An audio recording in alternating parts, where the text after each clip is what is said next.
সেইটো মেনেজাৰৰ দায়িত্ব হ'ব লাগে, কিন্তু সি ঢকৰাৰ খালি পইচা লাগে। অসমীয়াৰ আৱেগ লৈ কোনো মতলব নাই। কাৰণ যোৱাকালি মই অলৰেডি কৈছিলোঁ, মানুহখিনিক কথা দিছিলোঁ যে মই কেইটামান কথা ক'ম, যিখিনি কথা সচৰাচৰ কোনেও কোৱা নাছিলে মই ক'ম বুলি ভাবি আছিলোঁ। কাৰণ মানুহে বা ৰাইজে বা নিউজ চেনেলৰ মাধ্যমত অকল দুই এজন মানুহকে কিন্তু জগৰীয়া কৰি আছে। এজন হ'ল শ্যামকানু মহন্ত আৰু এজন হ'ল জুবিনদাৰ মেনেজাৰ সিদ্ধাৰ্থ শৰ্মা। সেইকাৰণে মই কিছুমান কথা ক'ম বুলি ভাবিছিলোঁ। আচলতে অকল সেই দুজনে নহয়, যোনে আজি জুবিন গাৰ্গক শ্ল' পয়জন দিয়াৰ নিচিনাকৈ আজি মাৰি পেলালে। তাৰ ভিতৰত মই এজনৰ নাম ল'ম, সদায় ল'ম। সেইজন হ'ল শেখৰ জ্যোতি গোস্বামী, যিজনে ড্ৰাম বজায় ষ্টেজত। আৰু মই কেপশ্যনত কিবা এটা লিখিছোঁ, আপোনালোকে চাগে দেখিছে যে জুবিন গাৰ্গ আৰু জুবিন গাৰ্গৰ সত্তাক বহুতে কিনা বেচা কৰিছে। কথাটো কোৱাৰ কাৰণ এটাই, আজি শ্যামকানু মহন্ত তেওঁ কালচাৰ বেপাৰী।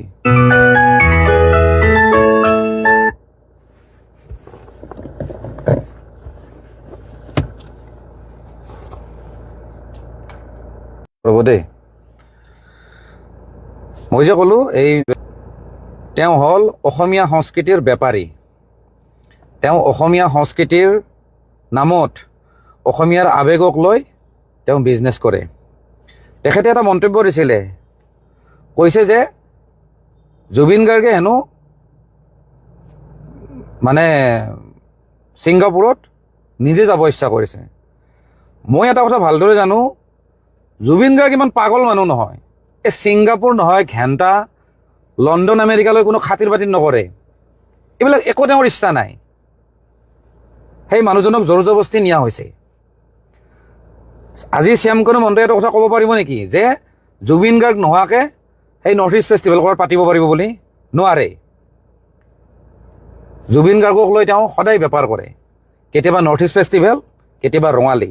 আপোনালোকে সকলোৱে দেখিছে এই ৰঙালীত যোৱাবাৰ যিটো হ'ল খানাপাৰা ফিল্ডত, মদ খাই বাহুল্যামি, ফটুৱামি।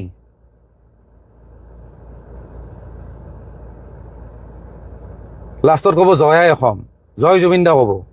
তাৰমানে মানুহৰ আৱেগক লৈ তেওঁলোকে বেপাৰ কৰে, এই শ্যামকানু মহন্তৰ নিচিনা মানুহে।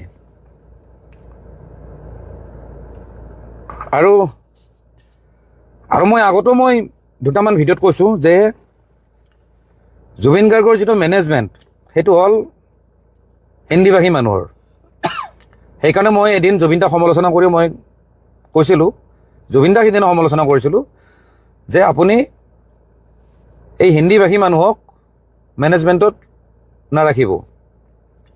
কাৰণ হিন্দীভাষী মানুহে আমাৰ অসমীয়াৰ আৱেগ বুজি নাপায়। তাহাঁত হ'ল বেপাৰী। তাহাঁতে ইয়াতে বেপাৰ কৰিছে, পইচা যেতিয়া হ'ব ঘৰত পঠাই দিব। তাহাঁতৰ অসমীয়াৰ আৱেগ লৈ কোনো মতলব নাই। সিহঁতে ইয়াতে টেম্পৰাৰী থাকে, ক'ৰবাত ফ্লেট কিনিছে বা ক'ৰবাত ভাড়াত আছে, মন গ'লে তাহাঁতে গুচি যাব। আপোনালোকে জানে বৰ্তমানৰ যিজন সিদ্ধাৰ্থ শৰ্মা, সি এজন মাৰোৱাৰী হয়। বিৰাট অসভ্য, বিৰাট হাৰামজাদা। কোনো এজন মানুহক ভাল সন্মান নকৰে সি। মোৰ কথা কোৱা নাই, মোৰ কথা পিছত কয় বাৰু, সেইটো মই নকওঁ। কিন্তু অসমৰ ইমূৰৰ পৰা সিমূৰৰ পৰা যিমান ল'ৰা ছোৱালী জুবিন দাক লগ কৰিব আহে, তাহাঁতে বেয়া ব্যৱহাৰ কৰে। সিহঁতে জুবিন দাক সিহঁতৰ বাপেকৰ সম্পত্তি বুলি ভাবে। সেইজন এজন মহা অসভ্য। সি এইখিনি কথা জানিব লাগে যে জুবিন দাই আজি কিমান পেক খাইছে, কেতিয়া শুব লাগে, কাৰণ পিছদিনাখন শ্ব' আছে, কিবা আছে, হেল্থটো যে কিমানখিনি বেয়া, কি ধৰণে তেওঁক মেইনটেইন কৰিব লাগে, সেইটো মেনেজাৰৰ দায়িত্ব হ'ব লাগে। কিন্তু সি ঢকৰাৰ খালি পইচা লাগে, তাৰ বেলেগ কথা কোনো মতলব নাই। তাৰ বছ আছিলে, আপোনালোকে চাগে জানে, তাৰ বছ আছিলে, তাৰ মালিক আছিলে টাৰ্চেম মিট্টাল। সেই টাৰ্চেম মিট্টালে জুবিন গাৰ্গক মেনেজ কৰিছিলে প্ৰথম সেইজন প্ৰথম মাৰোৱাৰী। কিন্তু যেতিয়া সেই টাৰ্চেম মিট্টালে যেতিয়া সুবিধা পালে, তেতিয়া বম্বে গুচি গ'ল। তেতিয়া জুবিন গাৰ্গৰ হেৰি বুলি মতলব নাই। তাৰপিছত কুকুৰ এটাক চাব দি গৈছে, এই সিদ্ধাৰ্থ শৰ্মা নামৰ কুকুৰটোক চাব দি গৈছে যে তই চাই থাক, এতিয়া মইতো মালটো কামালোৱে, মই এতিয়া বম্বে যাম, মই এতিয়া সেইফালে লুটিম, এতিয়া তই লুটি থাক। সেইকাৰণে মই কৈছোঁ এই অনা অসমীয়াবিলাকে জুবিনদাৰ আৱেগ লয় আৰু অসমীয়াৰ আৱেগ লৈ বেপাৰ কৰে। লগতে এটা মই কথা কওঁ, আজি মেইন পইণ্টটো মই ক'ব আহিছোঁ, আপোনালোকে লাগিলে ইয়াৰ পৰা স্ক্ৰীন ৰেকৰ্ডিং কৰিব, আৰু নহ'লে যদি বেয়া নাপায় আপোনালোকে এই লাইভটো শ্বেয়াৰ কৰিব প্লিজ। একদম মই সঁচা কথা ক'ব যাব ওলাইছোঁ, জুবিন গাৰ্গক মোটামুটি 2011-12 পৰা ধ্বংস কৰা মানুহজন হ'ল শেখৰজ্যোতি গোস্বামী। সেই কুকুৰটোৰ নাম কিন্তু ছ'চিয়েল মিডিয়াত অহা নাই, কোনো নিউজ চেনেলতো অহা নাই, এনেই জাষ্ট আহিছে, কিন্তু তেওঁৰ এগেইনষ্টত কিন্তু কোনো কেছ নাই, কোনো এফআইআৰ নাই কোনো থানাত। মেইন কালপ্ৰিট সেইজন, মই কৈছোঁ। আৰু আপোনালোকে যদি জানে যে মই মিছা কথা নকওঁ, মই কৈছোঁ জুবিন গাৰ্গক ধ্বংস কৰা, জুবিন গাৰ্গৰ গোটেই লাইফ জাৰ্ণিটো ধ্বংস কৰা মানুহজন হ'ল শেখৰজ্যোতি গোস্বামী। মই য'তে ক'ব লাগে তাতে ক'ম। এই শেখৰজ্যোতি গোস্বামীয়ে জুবিনক লাহে লাহে ধ্বংস কৰি দিছে, জুবিনৰ গোটেই কেৰিয়াৰ, সেই কেৰিয়াৰৰ পৰা এই কেৰিয়াৰ আনিছে। আপোনালোকক মই কৈ আছোঁ, আপোনালোকে জানে যে জুবিন দা, চৰি দেই মই মাজে মাজে জুবিন দাক কৈ আছোঁ, মাজে মাজে জুবিন দা কৈ আছোঁ, মই কথা ক'ব নাজানো, কিন্তু তেওঁৰ প্ৰতি ৰেচপেক্ট মোৰ সদায় আছে। মই কথাটো ক'ব লাগিছোঁ, জুবিন দা মানে এনকে প্ৰডাকশ্যন আছিল দেৱ বৰকটকীৰ, আৰু এনকে প্ৰডাকশ্যন মানে হ'ল জুবিন দা। কিন্তু আপোনালোকে জানে যে এনকে প্ৰডাকশ্যনৰ লগত জুবিন দাৰ সম্পৰ্ক নাই। সম্পৰ্ক কোনে বেয়া কৰিলে আপোনালোকে জানেনে? যদি নাজানে মই কৈ আছোঁ, সেইজন হ'ল শেখৰজ্যোতি গোস্বামী। যিদিনাৰ পৰা এনকে প্ৰডাকশ্যনৰ লগত ৰিলেশ্যন বেয়া হৈছে, সেইদিনাৰ পৰা কিন্তু জুবিন দাৰ বেয়া দিন ষ্টাৰ্ট হৈ গৈছে। এনকে প্ৰডাকশ্যনৰ ষ্টুডিঅ'ত এখন ৱালত জুবিন দাই কিবা এটা ছবি আঁকিছিলে, সেই ছবি আঁকাক লৈ এই শেখৰজ্যোতি গোস্বামীয়ে লগাই দিছে দেৱ বৰকটকীক। তাৰপিছত দেৱ বৰকটকীয়ে কিবা ক'লে, খঙত কিবা কৈ দিলে, সেই কথাটো আকৌ শেখৰজ্যোতি গোস্বামী আকৌ জুবিন দাক লগাই দিছে যে দেৱ বৰকটকীয়ে এনেকুৱা কৈছে বুলি। সেই দুইজনৰ মাজত ৰিলেশ্যন বেয়া কৰা মানুহটো হ'ল শেখৰজ্যোতি গোস্বামী।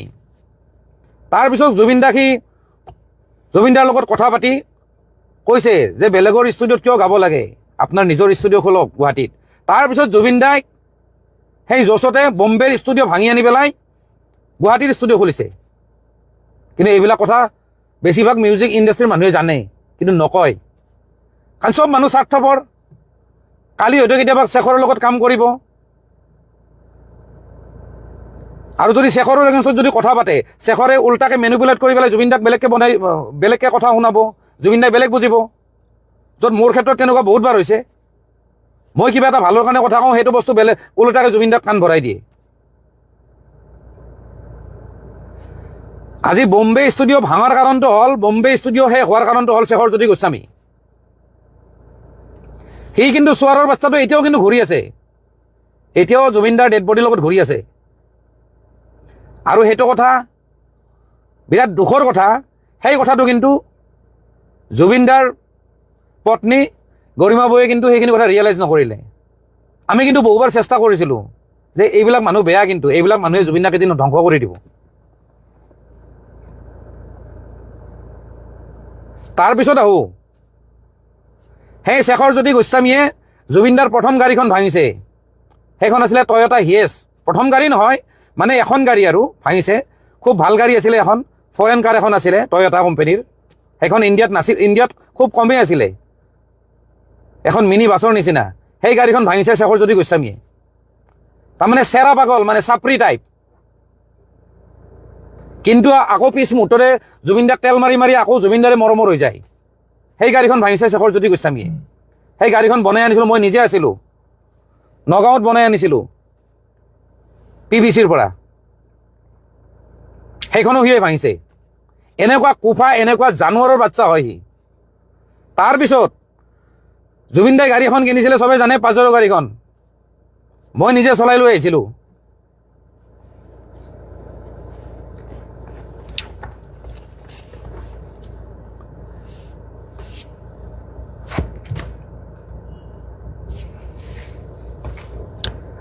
আৰু সেই গাড়ীখনো ভাঙিছে এই শেখৰজ্যোতি গোস্বামী। চলি থকা গাড়ীখনৰ পৰা সি সুধীৰ ভাই সি জাপ মাৰি সি মানুহৰ ঘৰ খুন্দিয়াইছে। সেই গোটেই গাড়ীখন বৰবাদ কৰি দিছে জুবিনদাৰ গাড়ীখন। তাৰপিছত মই গাড়ীখন ভাল কৰিব নিছিলোঁ, তাৰপিছত কিন্তু মোকে বদনাম দিছে, মই বোলে পইচা খাইছোঁ বোলে। সেই চোৱাৰৰ বাচ্চা সেই শেখৰে কয়। কিন্তু মই আপোনালোকক ক'লোঁ জুবিন গাৰ্গক তিল তিলকে মাৰা মানুহটো হ'ল শেখৰজ্যোতি গোস্বামী। মই যেতিয়া লগত যেতিয়া আছিলোঁ মই নিস্বাৰ্থভাৱে আছিলোঁ, না মই কিবা মেনেজাৰ আছিলোঁ না মই কিবা আছিলোঁ। মোৰ ওচৰত দোকান, জুবিনদাৰ ওচৰত ঘৰ। কিন্তু কেইপেক মদ খাই কিমান ভাত খাই চব চাই থাকোঁ। আমি বুদ্ধি কৰি কৰি মদৰ গিলাচবিলাক চাইড কৰি দিম। তালা জুবিনদাক কেনেকৈ জীয়াই ৰাখিব লাগে আমি চেষ্টা কৰিছিলোঁ। এই চোৱাৰৰ বাচ্চা আহি মাৰিছে, কিন্তু তাতে উঠাই উঠাই মাৰিছে জুবিনদাক এই শেখৰজ্যোতি গোস্বামী। আপোনালোকক কওঁ জুবিনদাৰ বেণ্ডটো কিমান ডাঙৰ বেণ্ড আছিলে, জুবিনদাৰ মিউজিচিয়ানখিনি কিমান ভাল মিউজিচিয়ান আছিলে, চব সেই বেণ্ডক ঠান বান কৰি ভাঙি পেলাইছে এই শেখৰজ্যোতি গোস্বামী। আপোনালোকে যদি কাৰোবাক যদি চিনি পাই নহয় আপোনালোকে সুধি ল'ব, যিমানবিলাক মিউজিচিয়ান আছে তাতো সুধি ল'ব, জুবিনদাৰ বেণ্ডটো গোটাই ভাঙি পেলাই চেছ কৰি দিছে। সেই ৰাবুদাৰ তাতে জুবিনদাই প্ৰথম ৰিহাৰ্চেল কৰিছে। সেই ৰাবুদাক জুবিনদাই লৈ আহিছিলে, কিন্তু ৰাবুদাক উলিয়াই দিছে সেই ড্ৰামাৰ এই শেখৰজ্যোতি গোস্বামীয়ে পলিটিক্স কৰি কিনে। তাৰপিছত সোমাইছে সেই পাৰ্থ বেতলাক, সি এটা মাদাৰ চুৰ এটা চোৱাৰৰ বাচ্চা এটা। এই শেখৰে চব বেণ্ড ভাঙি দিছে। আজি শান্তনু বৰুৱা গীটাৰিষ্ট কোনে উলিয়াই দিছে? এই শেখৰজ্যোতি গোস্বামীয়ে উলিয়াই দিছে। ভাল ভাল মানুহখিনিক চব আউট কৰি দিছে, বাকী গোটাই হাৰামৰ বাচ্চাগিলাকে আছে তাতে, অকল স্বাৰ্থপৰ তাতে, খালি জুবিনৰ পৰা লুটিব লাগে। জুবিন গাৰ্গৰ ফাংচন আমি পইচা পাব লাগে, আমাক ইমান ইমান পেমেণ্ট কৰিব। ভাল মানুহবিলাকক চব চাইড কৰি দিছে। সেই হাৰামীৰ বাচ্চাটোৱে জুবিনৰ ঘৰৰ পৰা বস্তু চুৰ কৰে, নোকোৱাকে বস্তু লৈ যায়, ষ্টুডিঅ'ৰ বস্তু লৈ পেলাই সি ঘৰত লগাই দিয়ে। সিমানখিনি মই জানো। সি চোৱাৰৰ বাচ্চাটো চালা। আজিৰ ডেটত তাতে মই সকলোৱে কৈ আছে যে শ্যামকানু মহন্ত দায়ী।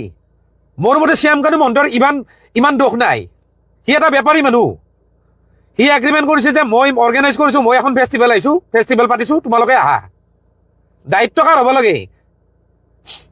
লগত থকা মানুহকেইটাৰ। ক'ৰবাত যদি শ্ব' কৰিব গৈছে যিজন মেনেজাৰ আছে তেওঁৰ দায়িত্ব।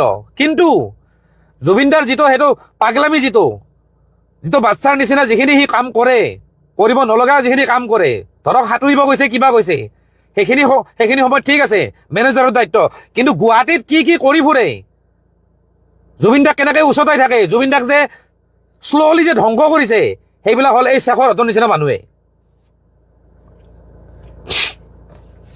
আৰু শেখৰৰ এগেইনষ্টত কোনেও কথা নাপাতে। কিয় জানে? এই মিউজিচিয়ানবিলাক, এই বাকী যিবিলাক ছিংগাৰ আছে তাহাঁতে ভাবে যে শেখৰৰ লগত ৰিলেশ্যন বেয়া হ'লে মোৰ জুবিনৰ লগত ৰিলেশ্যন বেয়া হ'ব, মই ক'ৰবাত কাম নাপাম, মোক গান বনাই দিব। শেখৰ হ'ল এজন কম্প'জাৰ, কিন্তু সি গোটাই ধ্বংস কৰিছে। যিমান বেয়া কামত আছে সি আগুৱাই দিয়ে এই শেখৰজ্যোতি গোস্বামী।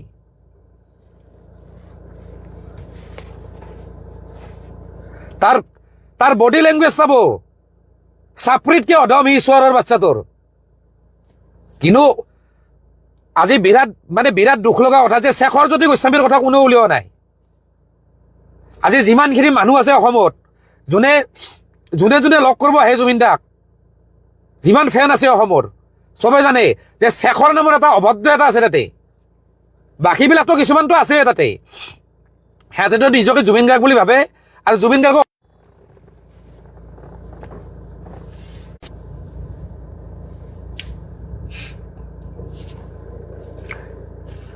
আৰু মই আজি যিখিনি কথা কৈছোঁ শেখৰজ্যোতি গোস্বামীৰ ওপৰত, আপোনালোকৰ যদি বিশ্বাস হোৱা নাই নহয়, আপোনালোকে কাৰোবাক যদি চিনি নহয় মিউজিক ইণ্ডাষ্ট্ৰীৰ কাৰোবাক যদি চিনি পায় আপোনালোকে সুধি ল'ব মই যদি মিছা কথা কৈছোঁ। আজি বম্বেৰ কেৰিয়াৰ জুবিনদাই কয় যে মই অসমক ভাল পাওঁ, মই ইয়াতে গানৰ কাম কৰিছোঁ। সেইটো নহয় আচল কথা, এইটো নহয়। জুবিনদাই কৈ দিয়ে কথাটো, কিন্তু জুবিনদাক ফুচলাই লৈ আহিছে বম্বেৰ পৰা। আজি সেই ষ্টুডিঅ' ভাঙি ইয়াত আনিছে। মই গৈছোঁ, মই বম্বেৰ ষ্টুডিঅ'তো মই গৈছোঁ, মই জুবিনদাৰ ঘৰত আছোঁ বহুতবাৰ, মই চব জানো এইবিলাক। কিন্তু ক'লে বেয়া, যদি সেইখিনি সময়ত যদি মাত মাতো নহয়, শেখৰে তেল মাৰি কথাবিলাক কৈ পেলাই জুবিনদাক মাইন্ড ৱাছ কৰি দিয়ে বাৰু এইটো এনেকুৱা কৈছে সেনেকুৱা কৈছে বুলি কিন্তু আমাৰ একো স্বাৰ্থ নাই না মই কিবা না মই কিবা মিউজিচিয়ান হয় না মই কিবা কালচাৰেল লাইনৰ মানুহ হয়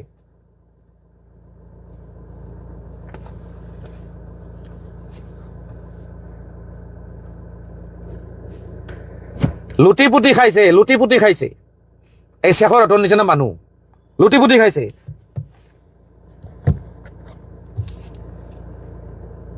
ঠিক আছে জুবিনদাৰ যিহেতু মাজে মাজে মাইনৰ এটেক হৈ থাকে হা সিহঁতে জানে যে পানীত নামিব লাগে কিবা এইবিলাক কৰিব নালাগে তাতে জানে আজি মই যদি তাত যদি থাকিল হয় নহয়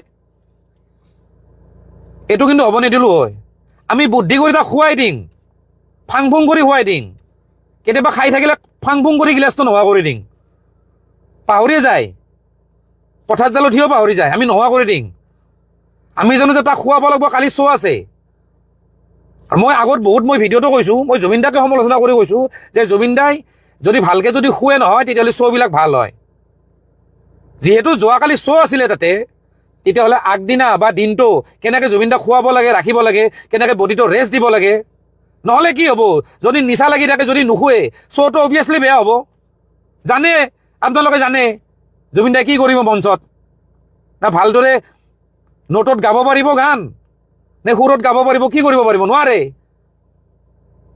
লগত থকা মানুহখিনিৰ দায়িত্ব যে এতিয়া দাদা খুৱাই দিম দাদা ভাতকেইটা খুৱাই দিম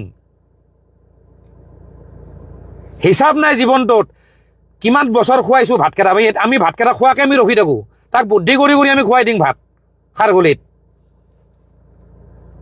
কিন্তু এই হাৰামীৰ বাচ্চাবিলাকে এই শেখৰ হতৰ নিচিনা হাৰামীৰ বাচ্চাবিলাকে জুবিন গাৰ্গক আজি মাৰিছে ডাইৰেক্ট মাৰা নাই গলত টিপি মাৰা মই কথা কোৱা নাই কিন্তু লাহে লাহে তাতে চেছ কৰিছে কিন্তু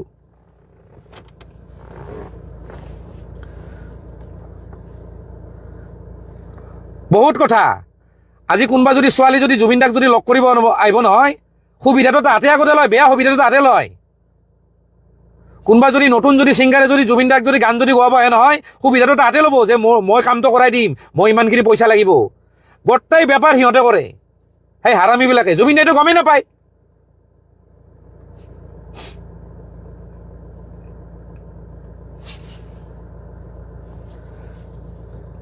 আৰু এইখিনিতে এটা মই কথা কওঁ দেই মই অলপ আগতে মই ভিডিঅ' এটা বনাব খুজিছিলোঁ মই নোৱাৰোঁ কাৰণ মোৰ মন চন বেয়া হৈ গ'ল মই নোৱাৰিলোঁ মই কথা ক'ব নোৱাৰিলোঁ মই ভিডিঅ'টো কাটি দিলোঁ সেইকাৰণে ভাবিলোঁ অকণমান লাইভত আহি অকণমান কমেণ্ট চমেণ্ট পঢ়ি মোৰ অকণমান মাইণ্ডটো অকণমান ৰিফ্ৰেছ হৈ থাকিব মাইণ্ডটো অকণমান মই ডাইভাৰ্ট হ'ব সেইকাৰণে মই লাইভত আহিছোঁ প্ৰথম কথা আৰু সকলোৱে কৈছে যে আপুনি ইনফ্লুৱেঞ্চাৰ ঘেণ্টা মই বালৰৰ কোনো ইনফ্লুৱেঞ্চাৰ নহয় মই এইবিলাক ভিডিঅ' বনোৱা কাম নহয় মই কিবা মনত কিবা এটা কথা আহে মই কৈ দিম কিন্তু কথাটো হ'ল এইখিনিতে কওঁ এই যে এই ইনফ্লুৱেঞ্চাৰবিলাকে আছে খালি ভিডিঅ' বনাই আছে খালি ভিডিঅ' বনাইছে জুবিনদাৰ নামত তাৰমানে কি তাহাঁতক কণ্টেণ্ট লাগে খালি ধকৰ হাতে কণ্টেণ্ট বিচাৰি পোৱা নাছিলে ইমান দিনে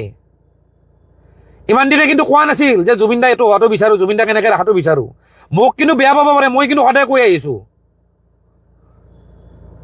কিন্তু কোনেও কিন্তু মাত নামাতে আমি জানো এনেকুৱা পৰিস্থিতি এটা আহিব বুলি মোক কালি এটা নিউজ চেনেলৰ এংকৰ এজনে মোক ফোন কৰিছে আপুনি যিখিনি কথা কৈ আছিল সেইখিনিয়ে হ'ল তেওঁৰ লগত থকা মানুহে আজি জুবিন গাৰ্গক ধ্বংস কৰিলে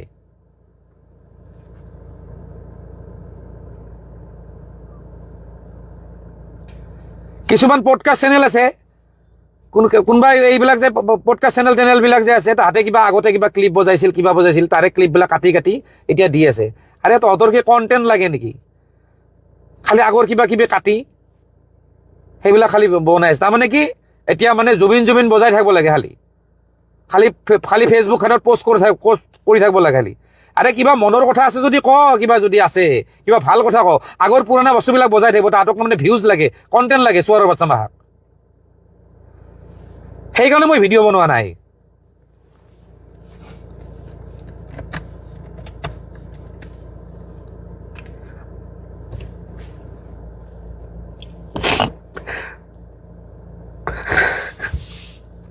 চালাম মোৰ এটাই দুখ লাগিছে তাৰ লগত মোৰ ভুল বুজাবুজি হৈয়ে মোৰ এছেজ হৈ গ'ল মই ভাবিছিলোঁ যে মই তাক লগ কৰিম মই মৰাৰ আগদিনা মানে পৰহি ৰাতি মদ খাই আছিলোঁ মোৰ বন্ধু এজনৰ লগত সি কৈ আছিল কিন্তু ইমিডিয়েটলি কিন্তু দুটাৰ কিন্তু লগ হ'ব এক জাগাত কিন্তু লগ পাম আমি জানো। মই জানো ভাবিছিলো এটা মেছেজ দিম নেকি, কিন্তু সেইখিনি সময়তে ৰাতি ঘটনাটো হৈছে। সেইকাৰণে মোৰ সেইকাৰণে বেছি দুখ লাগিছে চবতকে, কাৰণ সি মোক বুজি নাপালে। মই ভাবিছিলো মই নাযাওঁ ওচৰত, মোৰো এটা ইগ', কাৰণ যিহেতু তাৰ লগত মই ইমানখিনি সময় দিছোঁ মোক বুজি পাব লাগিছিল। ঠিক আছে, সি নাপালে, সি বেলেগৰ প্ৰৰোচনাত পৰি মোক বুজি নাপালে, সেইখিনি মই বাদ দিছোঁ। মই কিন্তু ভাবিছিলোঁ যে মই পাম, এদিন লগ পাম, ভালকৈ আমি এদিন কথা পাতিম, গোটেইখিনি বস্তু চিজিল কৰি ল'ম। কিন্তু এইখিনি মোৰে দুৰ্ভাগ্য, মই হয়তো ক'ৰবাত কিবা পাপ কৰিছিলোঁ, সেইখিনি মিলাব নোৱাৰিলোঁ, নহ'ল আৰু সেইখিনি ভগৱানে সেইখিনি সুবিধা নিদিলে। কিন্তু এইখিনিতে মই এটা কথা কওঁ, ইয়াতে মোৰ লগত ভাইটি এটা আছে বৰপেটাৰ, অসমত নিউজ চেনেলবিলাকত খবৰ অহা নাছিল, কিন্তু তাৰে আমি 1.5 ঘণ্টা 2 ঘণ্টা আগতে আমি খবৰ পাওঁ যে জুবিন গাৰ্গ ঢুকাইছে। হয়নে নহয়? দেৱা, হয়নে নহয় ক? ই দেৱাৰ লগত আছে, এতিয়াতো আৰু কাকো ভয় চয় কৰি লাভ নাই। ই দেৱা আছে, দেৱা ওজা বৰপেটাৰ, ই মোক 1.5 ঘণ্টা 2 ঘণ্টা আগতে ফোন কৰি গৈছে যে জুবিন দাৰ এনেকুৱা হৈছে। অসমৰ নিউজ চেনেলে কিয় বজং নাছিল? কোনেও কিয় গম নাপায়? কোনো এজন আৰ্টিষ্টে গম নাপালে নেকি যে জুবিন দা যে ইমান আগতে যে ঢুকাইছে যে? মইতো ভয়তো মই কাকো কোৱা নাই, কিবা এটা ফেচবুকত লিখি দিম, মোৰ কিবা এটা জট লাগি যাব, কাৰণ সঁচা না মিছা মোৰ প্ৰুফ নাই। তাৰপিছত মই বেলেগ মানুহক ফোন কৰিছোঁ, যাকে তাকে ফোন কৰিছোঁ, যিবিলাক মানুহক মই ক'ব গ'লে মই ফোনে কৰিব নালাগে। মই ভিগু কাশ্যপক ফোন কৰিছোঁ কালি, বোলে তই ইমিডিয়েট একবাৰ জুবিন দাক একবাৰ ক'ত আছে একবাৰ খবৰটো লচোন। তেতিয়ালৈ না নিউজ বাজিছে না কি বাজিছে। সিদ্ধাৰ্থক বোলে ফোন কৰিছে, শেখৰক ফোন কৰিছে, ফোনটো উঠোৱা নাই। তাৰপিছত শ্যামকানু মহন্তকানো ফোন কৰিছে, তাৰপিছত শ্যামকানু মহন্তই ফোনটো উঠাই লগে কাটিছে, ৰ'বা কিবা ফোন কৰি আছো বুলি কৈছে। তেতিয়া মোক ভিগুৱে কৈছে যে কিবা এটা হৈছে দেই, কিন্তু আমি 1.5 ঘণ্টা আগতে 2 ঘণ্টা আগতে আমি কিয় গম পাওঁ? ইমান সময় কিয় নিউজত কিয় বজা নাছিল? তাৰমানে সিহঁতে প্লেনিং কৰি আছিল যে এনেকে ক'ব সেনেকে ক'ব। কথাখিনি সজাই পৰাই কোৱাৰ কাৰণে সিহঁতে 2 ঘণ্টা 3 ঘণ্টা টাইম লৈছে। আমি কেনেকে গম পাওঁ? তাৰপিছত কেতিয়াবা পেৰাগ্লাইডিং কৰা বুলি কয়, কেতিয়াবা কিবা কৰে, কোনে কি কয় ঠিক নাই। তাৰমানে চব মিছা। মই কোৱা নাই যে জুবিন গাৰ্গক তাতে কোনোবাই ইচ্ছা কৰি মাৰিছে, ইচ্ছা কৰি মাৰা নাই, কিন্তু বাকী লগত যিমান মানুহ আছিল গোটেইবিলাক কেয়াৰলেছ। তাতে জুবিন গাৰ্গ বোলা বস্তুটোৰ মূল্য বুজি নাপালা ঢকৰাতে। সিহঁতৰ লাপৰবাহীৰ কাৰণে জুবিন দা আজি নাই, আৰু সেই ভুলখিনি সিহঁতে জানে। সেইকাৰণে সিহঁতে খবৰটো দিওঁতে, অসমত খবৰটো দিওঁতে 2-3 ঘণ্টা লগাইছে। মোৰ হিচাপত 2-3 ঘণ্টা, বাকীটো কিমান ঘণ্টা মই চিয়ৰ নহয়, কাৰণ মই 2 ঘণ্টা আগতে মই গম পাইছো। মই অজয় ফুকনক ফোন কৰাইছো, হয়নে নহয় দীপেন? হয় না? তোক মই ফোন কৰিছো নে নাই কালি? মই ইয়াক ফোন কৰিছো, মই দীপেনক ফোন কৰি সুধিছো যে এনেকুৱা তই খবৰটো ল, মই জুবিন দাৰ লগত কথা পাতো। ই হাঁহিছে, তই কি ফাল্টু কথা কৈ আছা, তোৰ কথা ক'লে জুবিন দাক খং কৰিব, এনেকে কৈছে। বোলো নহয়, মই জুবিন দাক বিচাৰিছো, তই একবাৰ ফোন কৰচোন।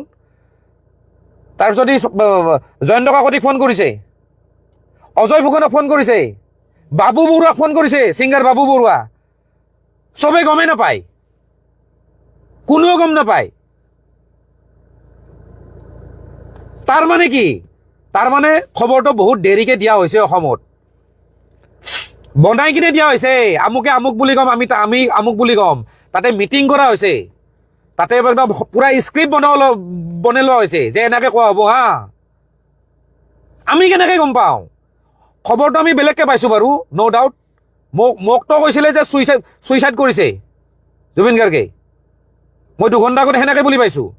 মানে কেনেকুৱা খবৰ আহিছে হিচাপ নাই। মই তেতিয়া যোনে কৈছিলে, মই কৈছো যে তেওঁ চুইচাইড কৰা মানুহ নহয়।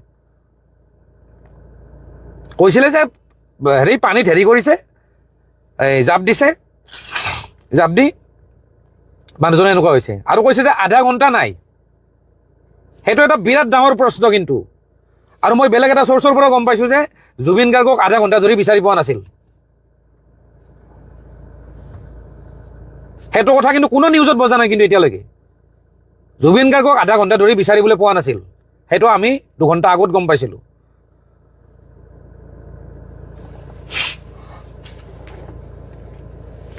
সেইকাৰণে ক'লো নহয়, এই মানুহবিলাক চব মিলি ভগত আছে। গোটেইবিলাকক একদম জেৰা কৰিব লাগে, যিমান মানুহ আছে তাতে শেখৰজ্যোতি গোস্বামী হওক, শ্যামকানু মহন্ত হওক, আৰু তাতে সেই নৰ্থ ইষ্ট ফেষ্টিভেলত তাতে যিখিনি অসমীয়া যিখিনি সমাজ আছে, যিখন ছ'চাইটি আছে, প্ৰত্যেকটা মানুহক বেলেগ বেলেগকৈ জেৰা কৰিব লাগে, বেলেগ বেলেগ ৰুমত। তেতিয়া চব কথা ওলাই যাব। প্ৰি প্লেনিং বুলি মই নকওঁ, কিন্তু লগত থকা মানুহবিলাকৰ ভুলৰ কাৰণে সেই ঘটনাটো হৈছে। আজি যেনেকৈ এই শ্যামকানু মহন্ত নিচিনা এইবিলাক যে মানুহ যে সিদ্ধাৰ্থ, এইবিলাক শেখৰজ্যোতি গোস্বামী, এইবিলাকৰ লগত যেনেকৈ হেৰিত গৈছে, কি কয় এইটো, ছিংগাপুৰ গৈছে। ময়ো বহুত জেগাত গৈছোঁ জুবিনদাৰ লগত, কলকাতাত গৈছোঁ 2-3 বম্বেত গৈছোঁ, ক'ৰবাত গৈছোঁ। ছিংগাপুৰত যেনেকৈ ৰাতি যেনেকৈ গান গাইছে, সেনেকৈ জুবিনদাই কলকাতাতো গান গাইছে। তেওঁ যিহেতু গানৰ পাগল মানুহ, যদি কোনোবাই যদি ডাঙৰ ছিংগাৰ যদি গাই আছে বা কোনোবাই যদি বাৰত গাই আছে, তেওঁ গান গাব যায়। কলকাতাৰ 5-star হোটেলখনতো তেনেকৈ গান গাইছিলে, মই নিজে আছোঁ লগত। কিন্তু আমি জানো যে গান গাওঁ, তাৰপিছত আমি খুৱাব লাগিব, তাক খুৱাব লাগিব, ভাতকেইটা জোৰ জবস্তি বুদ্ধি কৰি হ'লেও খাওঁ আমি, লাগিলে আমিয়ে নোখোৱা হওঁ, হাঁহি ধেমালি কৰোঁ। তেওঁ যেনেকৈ কমফৰ্টেবল পায়, তেওঁৰ যাতে কথাবিলাক ইগত নালাগে, সেনেকৈ কথাখিনি কৈ কিনে আমি ভাতকেইটা খুৱাই কিনে শুৱাই থৈ দিম। নজগাওঁৱে আমি, পুৰা টোপনি মাৰ, পুৰা চাৰ্জ ল, আমি সেনেকৈ থাকোঁ। কিন্তু এইকেইটাই যিকেইটা ছিংগাপুৰত আছিল, তাতে যিহেতু গধূলি শ্ব' আছে, তাতে ফুৰাব কিয় আনিছে? তাতে মানুহটো খুৱাব দিব লাগে, জানিয়ে তাতে যে মানুহটো দুৰ্বল, এনে বডিটোত একো নাই, তাৰ তাতো কেই কেজিনো আছে, জানিবই লাগে। সি মানুহটোৱে এনেই মানুহটোৰ ষ্টেমিনা কম, গলটোৰ ষ্টেমিনা আছে, বডিটোৰ ষ্টেমিনা কমটো। যে সেই মানুহটোক কেনেকৈ ৰক্ষণাবেক্ষণ দিব লাগে, কেনেকৈ চাই থাকিব লাগে, সেইখিনি দায়িত্ব তাহাঁতৰ আছিল।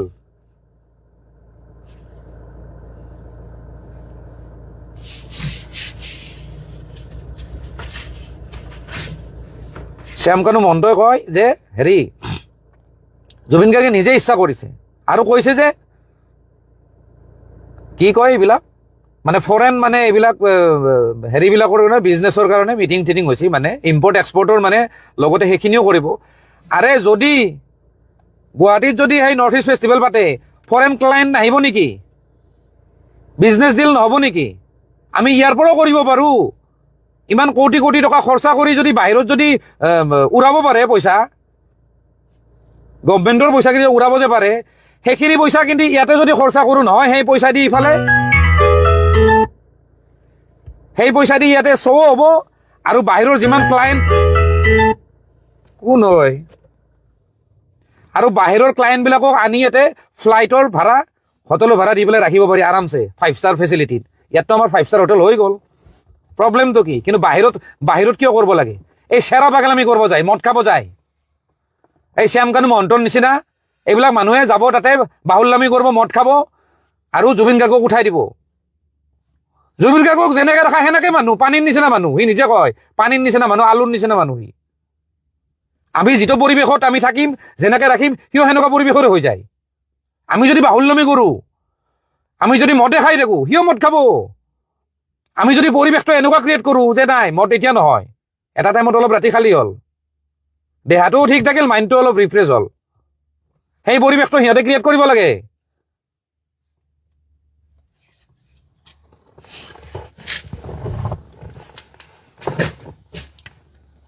এই শেখৰ বোলাটো, আকৌ কৈছোঁ, এই শেখৰ বোলাটোৱে গোটেই ধ্বংস কৰিছে। 2011 পৰা আমি যে জানো, এটা কথা আপোনালোকে গম পায়নে, যে নেশ্যনেল লেভেলত জুবিন গাৰ্গক বাহিৰৰ মানুহে নাজানে, আমি অসমীয়া মানুহখিনি ভালকৈ জানো। মই আগতে মই ছাৰ্ভে কৰিছোঁ বম্বে চম্বেত, মই ঘূৰিছোঁ, মই জুবিনদাৰ লগত নিজে গৈছোঁ। বলিউডৰ গোটেই ষ্টুডিঅ' মই দেখা পাইছোঁ, যিমান ডাঙৰ ডাঙৰ ষ্টুডিঅ' আছে, বিশেষকৈ মিউজিকেল ষ্টুডিঅ'বিলাক মই দেখিছোঁ। তাতে কিন্তু বাহিৰৰ হিন্দী ভাষী মানুহবিলাকে জুবিন গাৰ্গ বুলি নাজানে। জুবিন বুলি ক'লে লগে লগে জুবিন নটিয়ালৰ কথাই ভাবে। কিন্তু তাৰ আগতে যে এই যাত্ৰাটো যে মানে ধ্বংস যে হৈছে, যে জুবিনদাৰ যে মিউজিকেল জাৰ্ণি বা কালচাৰেল জাৰ্ণিটো যে যিটো নেশ্যনেল লেভেলৰ, যে আমাৰ যে অকল ষ্টেট লেভেল হৈ গ'ল, যে সেইবিলাকৰ কিন্তু দায়ী হ'ল এই শেখৰজ্যোতি গোস্বামী। আৰু এইটোৰ প্ৰমাণ মই লাগিলে মই আৰু দিম, আৰু বহুত মানুহ আছে।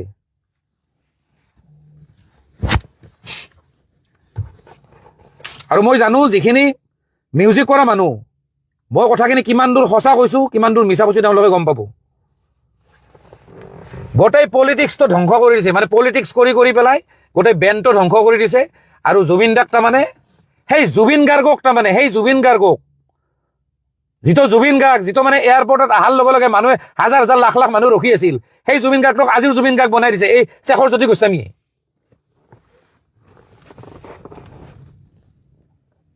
আপোনালোকে গম পাব কোন শেখৰজ্যোতি গোস্বামী, ফটোখন দেখা পাব, কিয় আছে তাতে।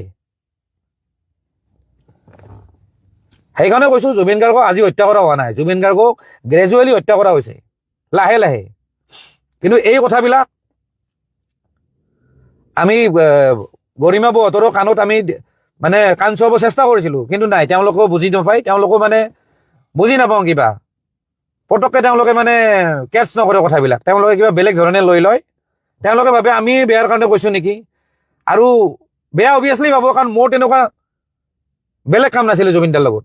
লগ হওঁ, মদ খাওঁ, কিন্তু সেইবুলি আমি বেছিকৈ খোৱা নাছিলোঁ, লিমিটত খাইছিলোঁ, বন্ধুৰ নিচিনা সৰু। কাৰণ অভিয়াছলি মোৰ যিহেতু কাম নাই, মই যিহেতু কালচাৰেল লাইনৰ মানুহ নহয়, মইতো আমি ফ্ৰেণ্ডৰ নিচিনা খামেই আৰু। তো সেই বস্তুটো বৌহঁতে ভাবে যে ইয়াৰ লগত লগ হ'লেনো কি হ'ব। আজি মই এই ভিডিঅ'টোৰ যোগেদি কওঁ, জুবিনদাৰ পৰা আঁতৰি অহাৰ মেইন কাৰণটো হ'ল মোক গৰিমা বৌয়ে ফোন কৰিছিলে যে ঋতু তুমি অকণমান আঁতৰি দিয়া। যেতিয়া ঘনীয়েকজনীয়ে যেতিয়া ক'ব নহয়, তেতিয়া বোলো বৌ ঠিক আছে, হ'ব, একো নাই। আৰু সেই কথাটো কিন্তু মই জুবিন দাক আজিলৈকে কিন্তু মই নক'লোঁ, কাৰণ তেওঁতো গিৰেক ঘনীয়েকৰ মামলা, সেইটো বস্তু কৈ পেলাই মই ৰিলেশ্যন কিয় বেয়া কৰিম। কিন্তু আজি মই কৈছোঁ ফাৰ্ষ্ট টাইম ছ'চিয়েল মিডিয়াত কৈছোঁ যে বৌয়ে মোক ফোন কৰিছিলে, সেইকাৰণে মই আঁতৰি আহিছোঁ।